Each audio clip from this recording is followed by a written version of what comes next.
Assalamualaikum dan salam sejahtera kepada Dr. Firdaus. Saya Lailati Muhammad, 22411073 pada hari ini akan membuat sharing sedikit mengenai komen terhadap fasilitator sepanjang menjalani kursus ini. Pertama sekali kita lihat dari segi kekuatan, kita dapat melihat fasilitator saya mempunyai kekuatan yang selalu memberi cerita ataupun contoh inspirasi dan ketersediaan dari segi penyediaan slide dan bahan bantuan belajar amatlah disusun rapi. Dari segi kelemahan, tiada apa yang perlu diperbaiki secara ketara, namun sedikit daripada segi audio, mungkin penggunaan audio perlu menggunakan mikrofon dan sebagainya kerana kedudukan dewan ataupun kapasiti dewan tu sangat besar untuk student yang ramai. So suara mungkin sometimes tak berapa clear untuk di bahagian belakang. Dari segi ancaman,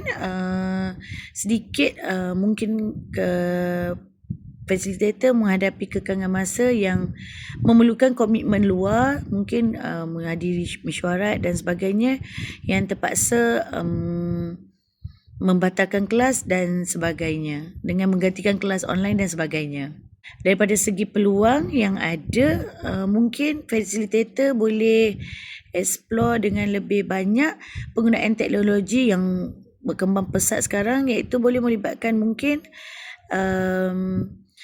melibatkan diskusi luar dan sebagainya, mungkin aktiviti luar yang lebih menarik untuk menarik perhatian pelajar. So itu saja sedikit komen mengenai fasilitator pada semester ini. Sekian, terima kasih.